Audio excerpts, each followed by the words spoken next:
Hello and welcome back to our YouTube reset video. We just want to thank God for each and every one of you. We've been talking about sexual soul ties recently. We've got several videos that we've done prior to this one, and we invite you to watch those. So today we continue with the questions that my young sister Tay has for us. Tay, welcome back to the program. And so you had some questions even after we finished taping the last time. So fire away. Okay, so my question is, you say, personally, if you break up with someone and then you stop having feelings towards them, like you don't love them anymore, you know you're over them, does that still mean that you're yoked or you're still somewhat tied to them? If you haven't severed the soul ties. Now remember, just because you've shoved it in the back of the closet doesn't necessarily mean it doesn't exist. You know, it's still there. You and that guy breaking up, you're probably upset. If he broke up with you or you broke up with him, you're upset because you've severed a relationship, but you haven't actually severed the soul tie that is yoking you together. Okay. So that soul tie is still there. Remember, if you had sex in that relationship, you're even more yoked than you would think about, because now you've become one. You're cleaving. It's like in a marriage, so you've become one. And so there's that tie. So even if he goes away and you go away, it doesn't necessarily mean that the bond is no longer there. The bond is still there. And that's why you'll find that with a lot of women, remember, women, we're emotional beings. And so it takes us time to get over somebody. Some days you could be, washing the dishes and you start crying, because you think about what he did, or a song is playing over the radio and you hear that and just brings up all these weird emotions. It's because you're still tied to that person, and especially because of the sex. And that's why it's harder for women to get over a man than it is for men, because they're not as emotional as we are. True. And so, but when you break up, you have to sever that soul tie. Okay. And one thing I've discovered in my life personally, and I learned this years ago, before I even got into ministry, the Lord showed me this, was that I had been in a relationship with someone, and it was so hard to get over him, even though I really wanted to get over him, but I was having a hard time getting over him. And so that's how the Lord directed me to somebody who had been doing teachings on soul ties at that time. But they didn't really go deep into it like how I've learned so much more over the years about soul ties. But one thing they did have was a prayer that I prayed at that time to break free.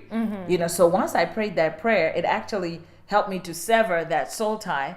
And I was able to get over the guy without even thinking about him anymore. Even if songs played, it didn't even faze me. Yeah. But before then, I just couldn't get over him, and so that happens a lot. So shoving it in the back of the closet, and that's the back of your mind, your soul houses those emotions, the hurt, the pain, the good, memories, bad memories, they're all housed in the soul. So when you decide, you've broken up with somebody, you haven't broken the soul tie, you take that relationship and you just shove it underneath the other junk that's already there, and you say, well, you move on. But that's why you'll find that you are in the next relationship, but you keep referencing the previous relationship. Well, in the past relationship, this guy, he didn't do this to me. When I was with that guy, he did that, because there's still that soul tie. So you're still having that craving and that desire for that person, even though you're not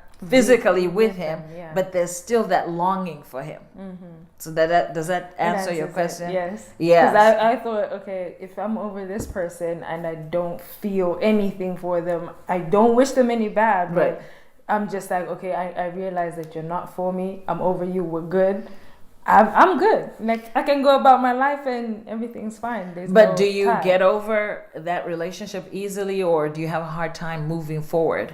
There's been different ones. There were some that it took 2 months, others 4 years. And the 4-year one was the hardest one, because I was just like, I want to get over them. Well, but you see, the reason I asked that is because with the 2 months one, that means you were not really fully vested in each other. There's the soul tie was there, but it wasn't deep. Whereas the one with the 4 year, it took you 4 years to get over that relationship. It means that the soul tie was really deeply rooted. And so with ones where it's really, really deeply rooted, it takes a while to, and that's why with deliverance in that situation, it takes, deliverance is like an onion. You have to peel layer by layer. So in the deeply rooted kind of relationship where the soul tie is deeply rooted, it'll take a bit of time to break off the stuff because you've got to break each layer off. Go all the way down to the root. To the root. Whereas with this other one, even though the root is there, but it's like those plants that are up there, and the wind can come and blow it away.